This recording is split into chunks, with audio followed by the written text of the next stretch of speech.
Excellent.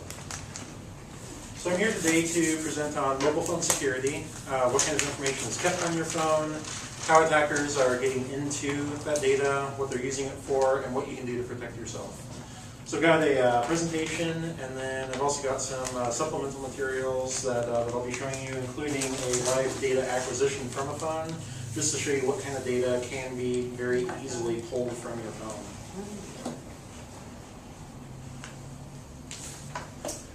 So I'm Alex Harmon. I'm here from TestudoData.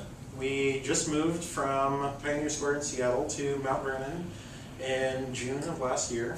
We renovated the old Homestead restaurant building on College Way into an office.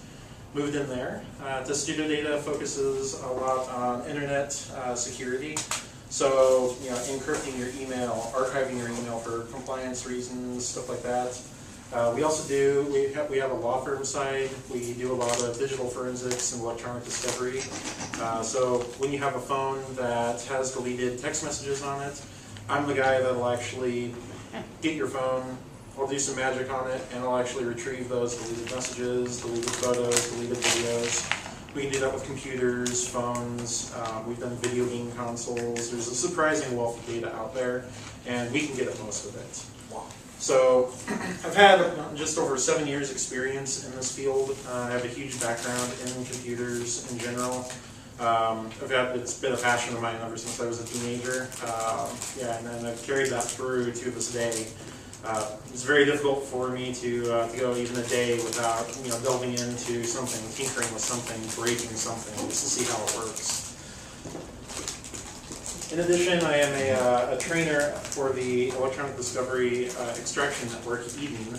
It's a nonprofit formed by the owner of our company to kind of spread the awareness of what electronic discovery is and how it applies, and kind of setting up a framework for collecting evidence in a way that can be presented in court. Very, very cool stuff. So my presentation today, we live in a world where billions of smartphones exist. These devices run Apple's iOS, so iPhones, iPads, those all run iOS. Google makes the Android platform. A number of manufacturers use the Android platform. Samsung, LG, a whole slew of them, Motorola. So, like I said earlier, I'm just going to be going through a lot of what the data is and how it's used. So, a couple of facts and figures just to start off with, so you can kind of get a sense for how this actually impacts in the real world. Smartphones are a big deal, very big deal in the world. Nielsen just released a report last month. They estimate 65% of U.S. households own and use smartphones. According to the U.S. Census Bureau, there are just over 115 million households. The numbers run, we have nearly 75 million smartphone-owning households in the United States. 47% of these owners visit social media sites at least once per day. That alone is opening, is accessing your information. It's pulling your private information onto your phone where it resides locally in many cases. So there's a big alarm bell. Gartner estimates smartphone sales accounted for 55% of all mobile phone sales in Q3 2013. This is expected to increase. There are 1.5 billion PCs in the world. So PCs are personal computers that you sit down on, access your email, do your work. Smartphones are on track to surpass this number in 2014, potentially by the end of this month. By next year, we are slated to have 2 billion smartphones out there on the market, connected to networks, and every single one of them contains personal information. So iOS and Android are by far the lion's share of the market, of the smartphone market. In January 2014, Google's Android platform held 51.7% of the US smartphone market. Apple's iOS has 41.6% of the US market. Combined, iOS and Android comprise a staggering 93.3% of all smartphones in use in the United States today. So keeping in mind that 65% of US households use smartphones, 93.3% of which are iOS or Android. This creates just under 70 million phones or households. And keep in mind, households can have multiple phones. My wife and I both have smartphones, so we're one household, but we have multiple devices. We both have iPads. We have an iPad for my son to watch Netflix on occasionally. I mean, iPads and other tablets are also lumped into the whole smartphone target because they are running the same operating systems. You know, when you think of it that way, I mean, my household alone has, 5 smartphones in it, and we're not the anomaly by any means. So many households do have multiple devices. So just under 70 million households have just Apple iPhones, iPads, and Android devices. That makes a huge target for hackers. I'm not sure if how well versed people are here on like computer hacking. Generally people will say Macs are more secure, Apple Macintoshes. The reason for that is they have a much smaller market share compared to Windows computers. Windows computers have such a huge market share out there that it doesn't make dollar sense for a hacker to attack the Mac platform nearly as much as it makes sense for a hacker to attack the Windows platform because there's such a wide penetration on Windows. Same thing holds true with iOS and Android. Because iOS and Android comprise so much of that market, the lion's share of the hacking attempts and the data breaches, the information theft, it all happens on iOS and Android.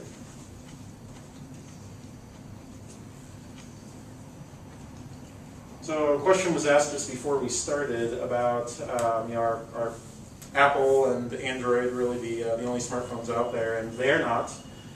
BlackBerry used to be a huge player. They used to be the lion's share of the smartphone world. Everyone had BlackBerry. President Obama had a BlackBerry, and it was all the rage. Everyone had to have a BlackBerry. They formed their own lingo. Even we had a sales guy at work for a while that referred to us as his Crackberry because he was always on it, just constantly typing.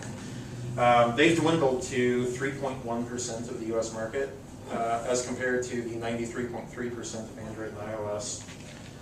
Windows Phone, made by Microsoft, is also a presence in the market, but they don't have a very strong showing. They consistently come in between 2.5 and about 3.5% penetration in the US market. So they aren't really a huge target either. And then Nokia is really the underdog here. They're 0.2%. They don't really have many devices out here. So the big picture here is that while BlackBerries and Windows phones and Nokia phones exist, they aren't nearly as big of a target because the user base just isn't there. The chance that you're going to be able to easily repeat a hack across a huge platform and capture a lot of data that could make you a lot of money is much lesser on these platforms. So in that sense, one thing you could immediately do to beef up your security would be to go and buy a Windows phone or go and buy a BlackBerry. And that's just, it's called security through obscurity. Basically, you're such a small fish in the big pond that you're a lot less likely to be targeted.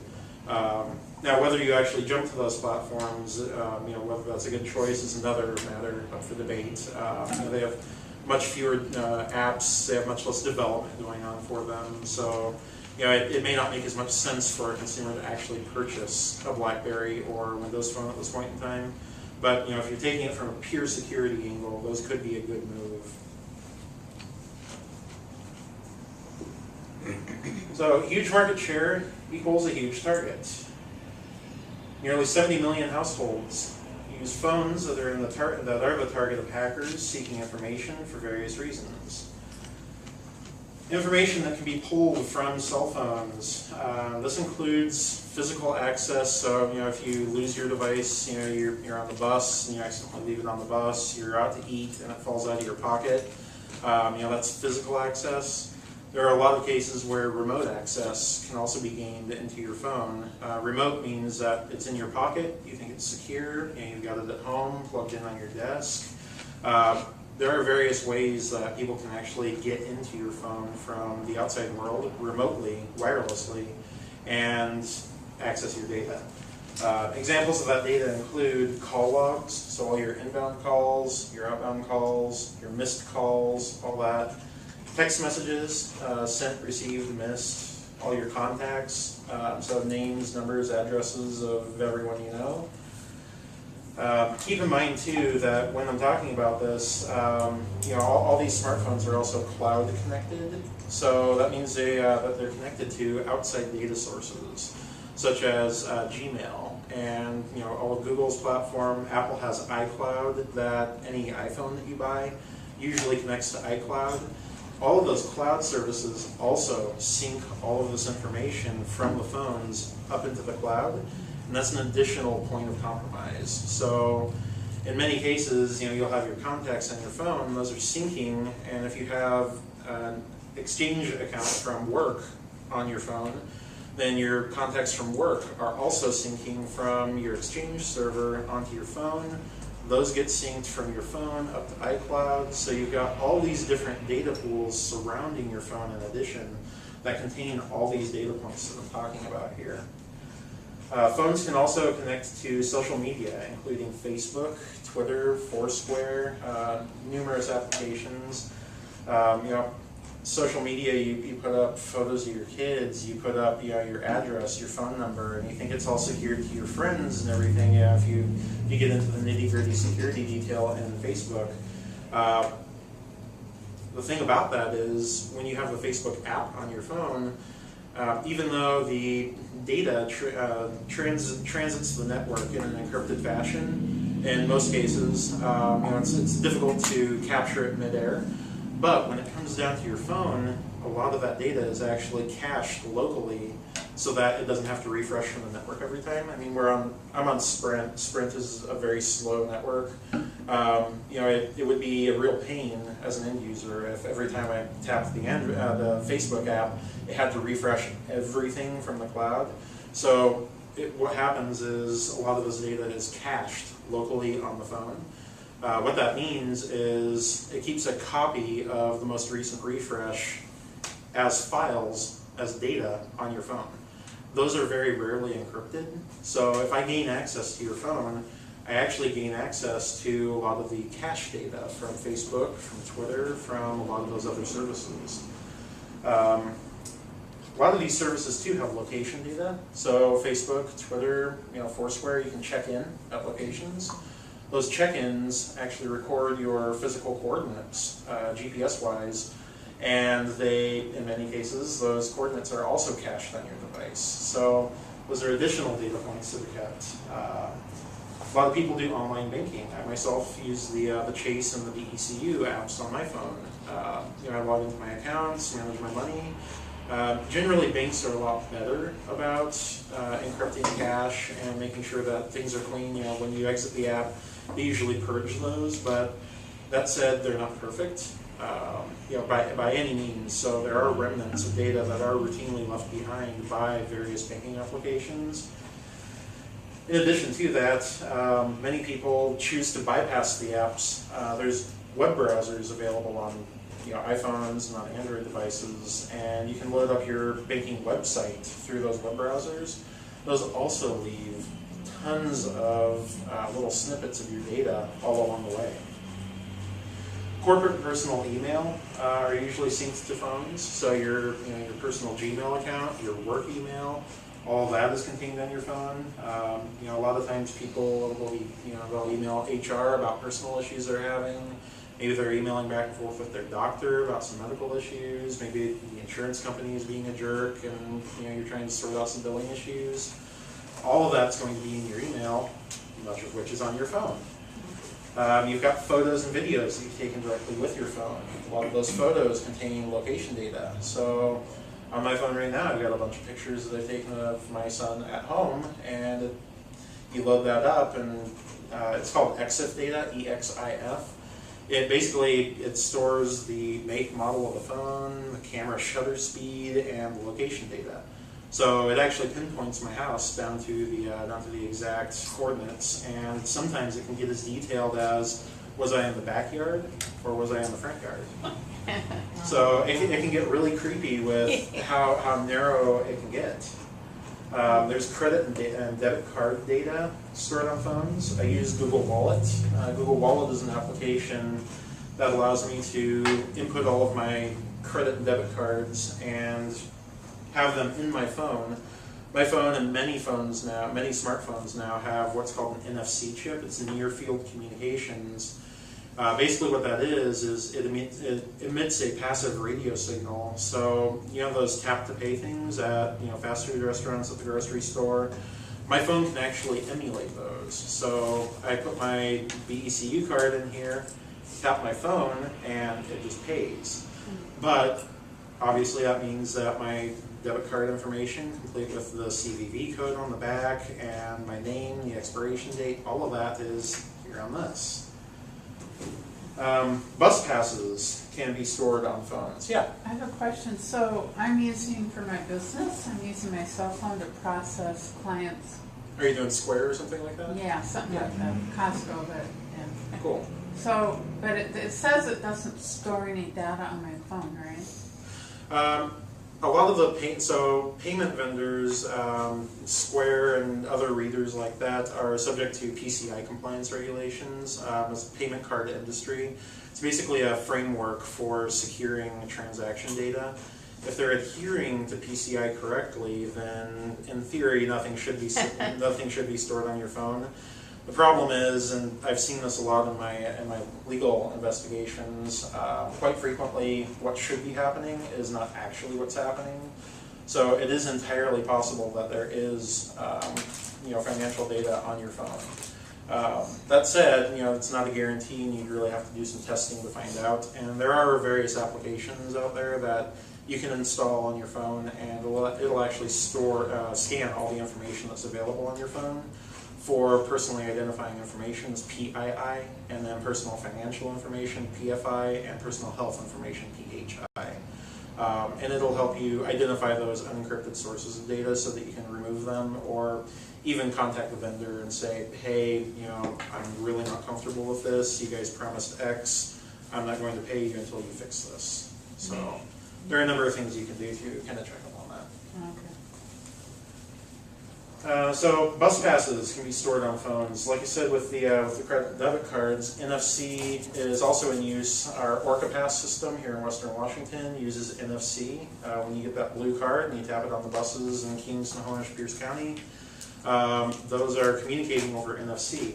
BART, the Bay Area Rapid Transit in California, has actually released an app that allows you to store your bus card on your phone as long as it's NFC equipped, and tap your phone to pay your fare.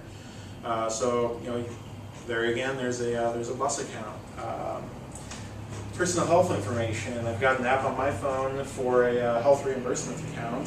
I upload all of my my explanation of benefits from my insurance company for claims processing.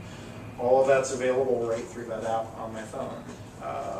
Social security numbers, there's tons of places where those can be inadvertently stored on your phone.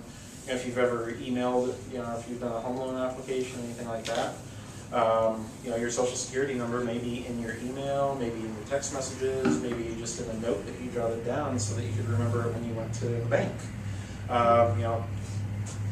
Flight and hotel reservations, and GPS location data in general. So not just tied to any app, most smartphones do keep a record. There was a big news story about this, and Congress got involved a couple of years ago, but the problem is not completely remedied. Your phone does keep at least brief records of its physical location, and that's done for a number of reasons, both valid and kind of creepy. It's not just GPS, so even if you turn your GPS off, but you have your cell phone connected to the mobile networks, to the mobile towers, so that you can send text messages and get calls, it's actually connecting to those towers. Cell phone companies are cool in regards to they build out these towers and they maintain internal databases of all the towers. Each cell tower that your phone connects to has a unique name, and in their databases the exact physical coordinates of those towers is recorded. each tower, I don't know if you've ever looked at cell phone towers, but as you pass by them, you may want to take a closer look. They're actually arranged in a triangle fashion. So it'll be one face, one face, one face. Each one of those faces broadcasts a signal in that particular direction. So as your phone connects to those, the cell companies actually differentiate between each face on that tower. And you're typically connected to more than one tower at a time. So what we can do with that is say, okay, the Anacortes Tower, you were northwest of that, and this tower a little bit further south, you were slightly north, and then this you were east. What we can do with that data is we can kind of pool it together, and we can narrow down in your location. So even if you don't have GPS on, even if you're very diligent about not checking in on Foursquare, not checking in on Facebook, any of that, you keep your GPS turned off, there's still location data. Still can be pulled. And this information can be used for a number of reasons. A couple of years ago, there was a huge story that broke about News International and their phone hacking scandal. Rupert Murdoch's news empire kind of got taken down a couple of notches a few years ago when it came to light that they hacked between 40 and several thousand cell phones over the better part of a decade to obtain information for various news stories. The targets of these phone hacks included various celebrities so that they could get some dirt, some gossip to toss in their tabloids. Several members of the royal family had their phones hacked, to get some juicy stuff.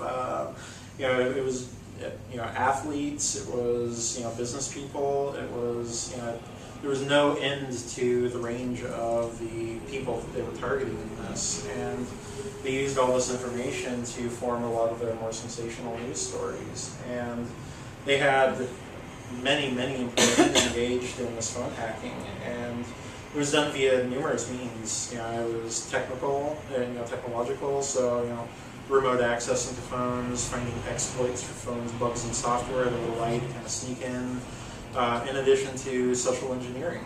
Social engineering is also a big source of hacking. And social engineering can be as easy as, you know a couple of pieces of information about somebody, maybe you got to their iCloud account and you found their mom's name. So then you call their cell phone provider and say, hey, I forgot my password for this phone number. Okay, well, we've got a couple of security questions here. What's your mother's maiden name? Well, they have the contact list, so just read it right off. And after a couple of back and forths like that, then you get the password reset and you get into the account. And once you get into the account, if the cell provider, you can get call logs, you can get SMS logs, you can get all kinds of stuff. So there's a number of ways that you can get in, and News International kind of used and abused a lot of them. So that's a very prominent example of an organization cracking into these phones, and this was made public because for the most part they are an up and up organization. They're very public facing. People know them. They know what they do. Public facing organizations like this are not the only large groups engaged in compromising data on mobile phones. There are also criminal syndicates in Russia and China and other Southeast Asian countries, all over the world, including in the United States, that also engage in targeted attacks against cell phones to pull data for various reasons. Numerous other small hacks also occur. When we think hacking, generally we think some big sensational media debacle where it was a bunch of somebody high profile got stung and it blew up the news media, but that's not the only instance of hacking. It can even go scale all the way down to individuals within the household. I've had many forensic cases on the law side where a couple was in the middle of a divorce, say, and the husband wanted to get access to the wife's phone to, because he thinks that she was cheating or something, and she says, no, I'm barring access. It can be very difficult, even if there's an ongoing court case, to compel access to that phone. So husband decides, okay, you know what, I'm going to bypass this. I'm going to download some snooping software, and I'm just going to sneak it onto her phone, and then I can access everything. That's an example of a hack. You know, you might not think of that as a hacking event, but it is. And if someone had installed that software on your phone, can you tell? How can you check for that? So it depends on the phone. Apple is generally a lot better about keeping things in line and informing users of what's on their phones. Android is a little bit more Wild West, even though it has the largest share of the market by far. Android can be very easily rooted. In fact, the phone that I have, it's an Android Galaxy Nexus. It was designed from the manufacturer and sold by Sprint with the ability to root it. Rooting it means that I unlock the operating system to essentially make it a laptop in my pocket, so I can run a lot of things on it. In the cases of rooted phones and jailbroken iPhones, software to get on that, you can sneak software in there that runs in the background completely silently. The users never have to know it's even there. So, if you're on an iPhone or an iPad, a good way to prevent that kind of snooping software from being installed by somebody who has physical access to the phone is not to jailbreak it. So there are some compelling reasons to jailbreak, but if you want the security on iOS, don't jailbreak. Android is another matter. If you What is jailbreak, Alex? So jailbreaking is the process of unlocking an Apple device to do what I said with the Androids, turn it into a more full-fledged computer. So you can run a lot more applications, you can customize the themes.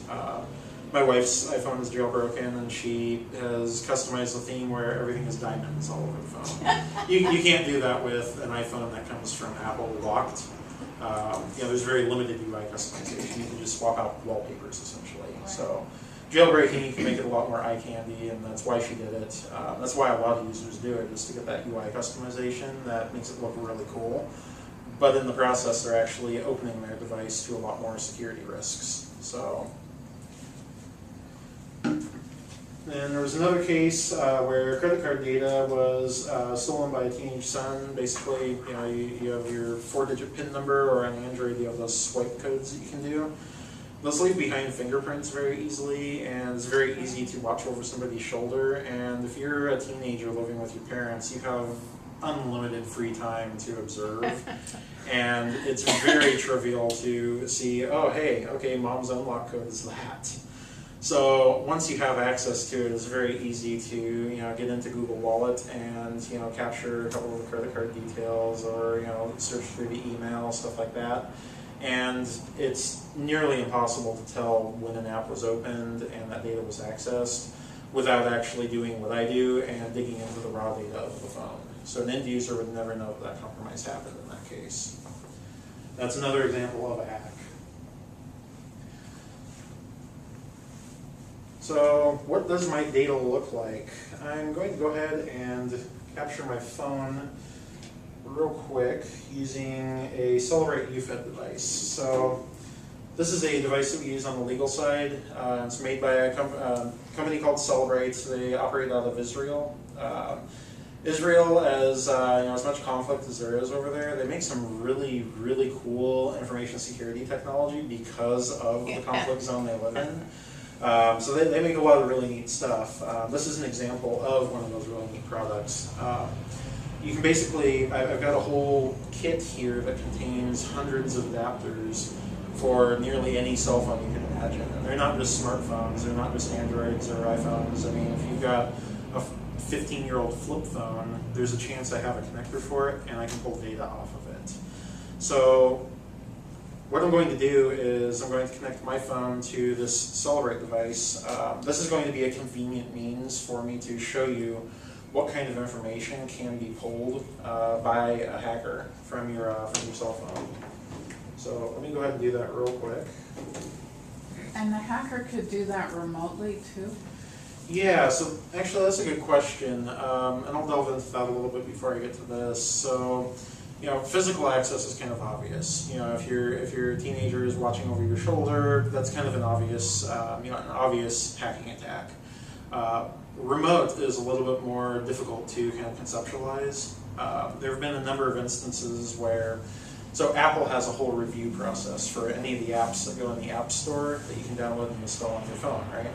So they have a team of software engineers that goes through the code line by line, and they check out what the code does every step of the way, and they try to ensure that there's no hidden functionality, that there's no potential data breach possibility or anything like that.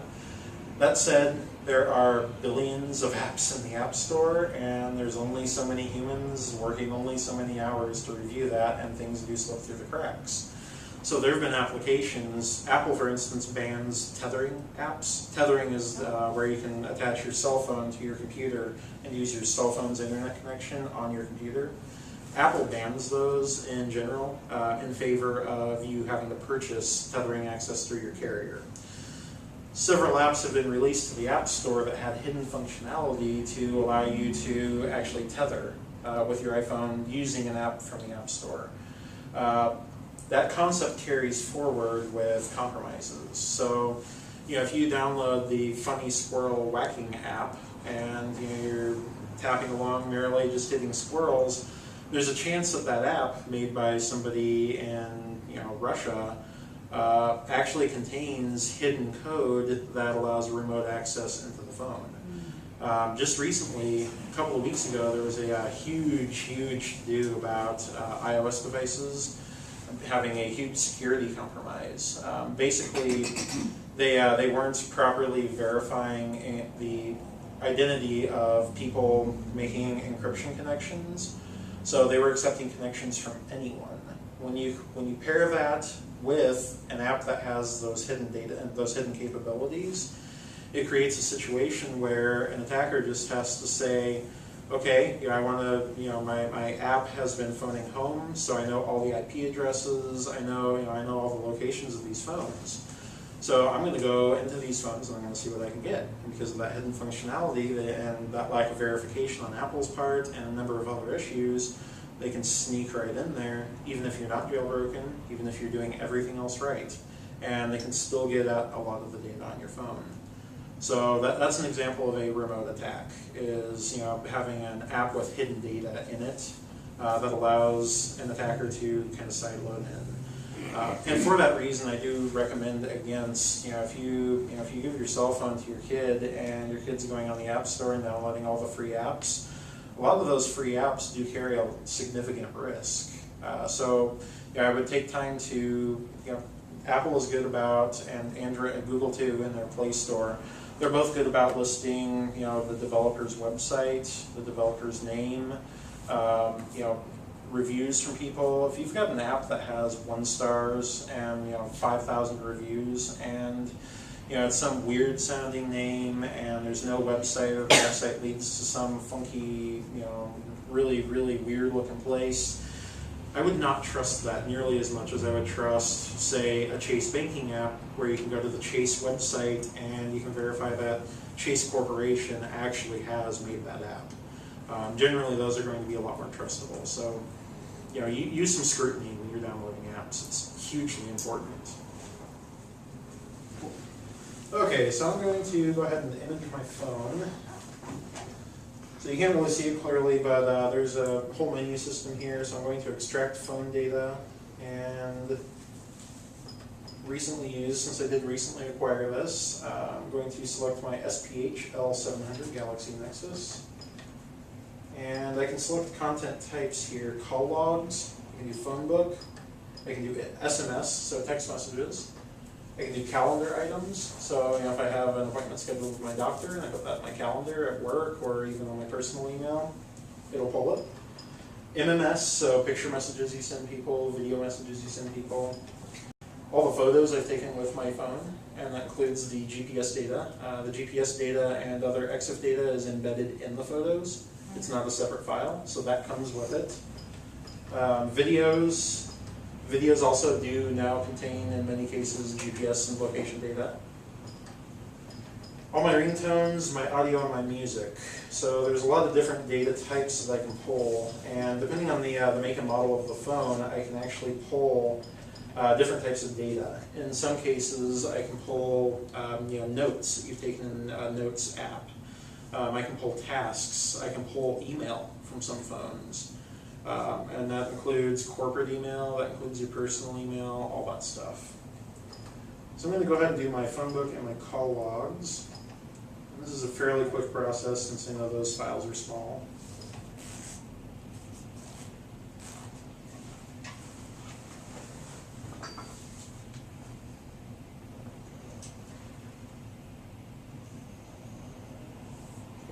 Wait for it to connect. So what this is doing, this is actually simulating a hack. So in many cases where there's a remote hack going on, an attacker has to get an app or execute remote code on your phone to allow them to get into it. This unit actually does the same thing, which is why I brought it as kind of a good example of a legitimate but a hack. This is loading a custom application through the USB cable into my phone that allows this unit to communicate with my phone in a way that it can get at all sorts of data that wouldn't normally be able to be retrieved just by hooking it into a computer regularly. So in here, it's asking me which accounts I want to pull data from. So I've got a Gmail, I've got 2 Exchange accounts, I've got a GoDaddy email account. So I'm going to pull from everything. And access a whole heck of a lot of stuff. And keep in mind, this is the tip of the iceberg too. If somebody actually has full access to your phone, remotely or physically, it's not just limited to what this white hat machine can do. Everything is pretty much open.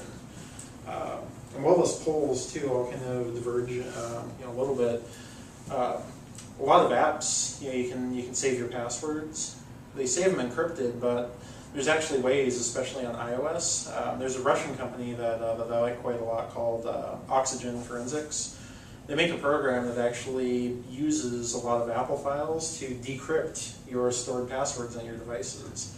So if I was to get an iPhone in, I could actually decrypt your Facebook password, I could decrypt your Gmail password, I could decrypt your Twitter password, and I could use those. I could go back to the court and get a court order saying that I can access those other evidence containers, and because I have your login credentials now that I decrypted from your phone, as soon as I get that permission from the court, then I can go and I can get into your Facebook, I can get into your Gmail.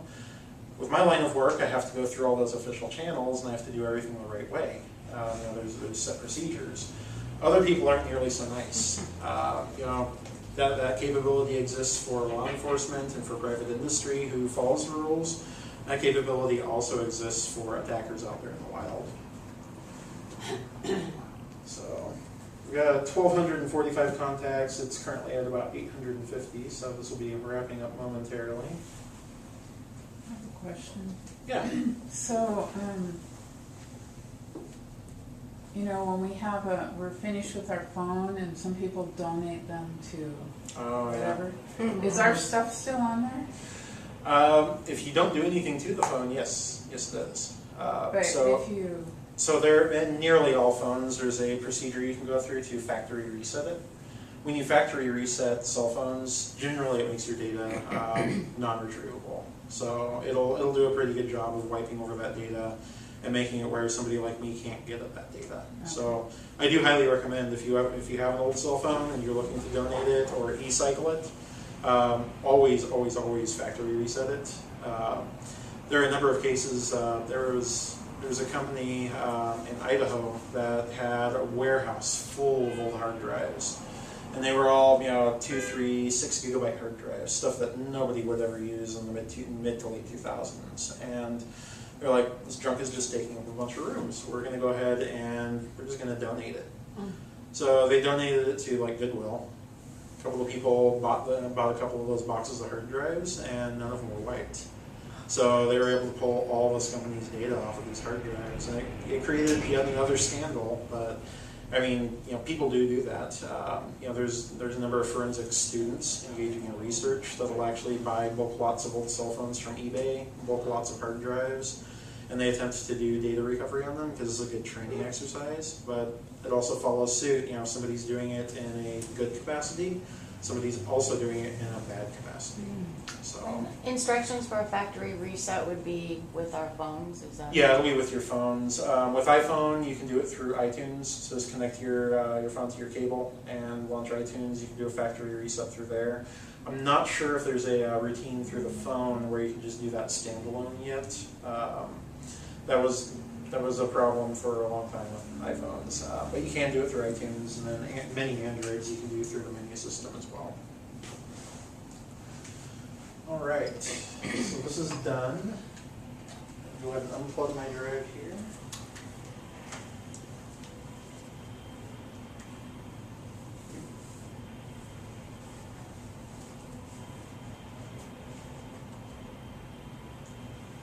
Is this gonna freak us out? Hasn't this whole presentation? Yeah, yeah. The mere topic. Okay, so just from that couple of minutes with my phone, I've been able to pull manufacturer, the model, the operating system version, the MEID, the MDN, the ICC-ID, and the IMSI, all four of these numbers here, to translate that to human English. Thank you. They're all identifying information that uniquely identifies your cell phone to the network.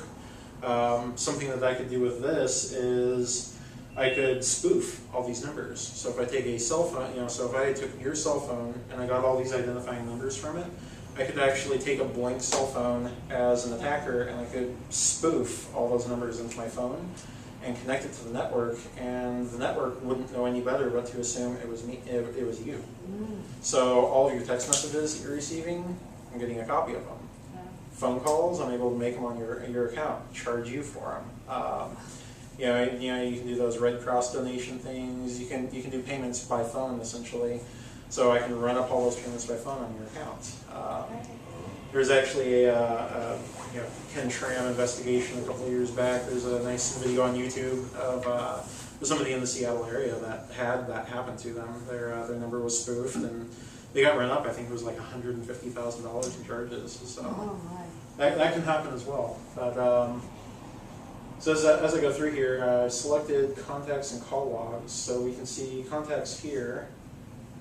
I have managed to pull 1,245 contacts, and this includes email addresses, LinkedIn profiles, notes about those accounts, addresses, phone numbers, cell phone numbers, fax numbers. I mean, pretty much everything.